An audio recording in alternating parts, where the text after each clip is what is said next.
তৃতীয় পর্বের বিশ্ব ইজতেমার দ্বিতীয় দিনে দেশি বিদেশি মুসল্লিদের সমাগমে মুখরিত তুরাগ পাড়। ইসলামের সুমহান আদর্শ বিধিবিধান সারা বিশ্বের মানুষের কাছে ছড়িয়ে দিতে ও আল্লাহর সন্তুষ্টি লাভের আশায় জিকির আসকার ও ইলমে তাবলিগের মাধ্যমে অসংখ্য ধর্মপ্রাণ মুসল্লি তাদের দিনরাত অতিবাহিত করছেন। 16 ফেব্রুয়ারি বেলা 12টায় আখিরি মোনাজেতের মাধ্যমে তৃতীয় পর্বে ইজতেমার সমাপ্তি ঘটবে। নিয়ামুল আজিজ সাদিক জানাচ্ছেন বিস্তারিত। বাদ ফজর মুরসালিন নিজামুদ্দিনের বয়ানের মাধ্যমে তৃতীয় পর্বের দ্বিতীয় দিন শুরু হয়। সকালে আম বয়ানের পরে প্রতিটি তাঁবুতে আলেমরা তাবলিকি দাওয়াত, ঈমান, নামাজ, জিকির আজকারের বিষয়ে বক্তব্য রাখেন।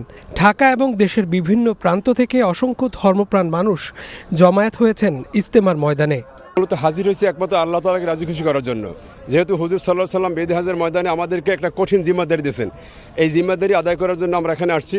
আমরা এখানে আসছি আল্লাহর জন্য আসছি, যাতে আল্লাহ আমাদের রাজি খুশি হয়।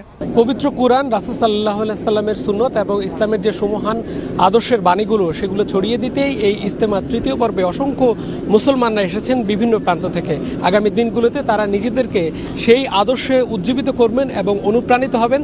তারই সঙ্গে যারা এখানে আসেননি তাদেরকেও সুমহান বাণীটি ছড়িয়ে দিবেন, এই আশা তাদের। বাদ জোহর আরবীয় অতিথিদের বয়ানের তর্জমা করেন এদেশীয় মুরব্বীরা। বাদ আসর বয়ান করবেন বাংলাদেশের কাকরাইল মসজিদের মাওলানা মনির বিন ইউসুফ। সবসময় আল্লাহর জিকির বন্দেগীতে মশগুল থাকতে হবে। তারপরে বছরে অন্তত 4 মাস অন্তত এই পথেই যেন থাকা যায়। আমাদের এখানে ইজতেমা আসার উদ্দেশ্য আল্লাহ তাআলা জানি সমস্ত মানুষকে হেদায়েত দান করে এবং আমরা জানি দ্বীনের পথে চলতে পারি।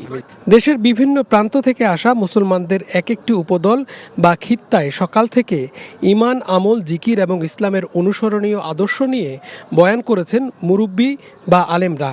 আগত মুসল্লিরা নিজেদের খাওয়া দাওয়া এবং গোসল সহ সবকিছুরই ব্যবস্থা করছেন। 16 ফেব্রুয়ারি মাওলানা ইলিয়াস বিন সাদ এই ইজতেমায় মোনাজাত পরিচালনা করার কথা রয়েছে। Niamul Aziz Sadiq, NTV news, Tongi, Gazipur.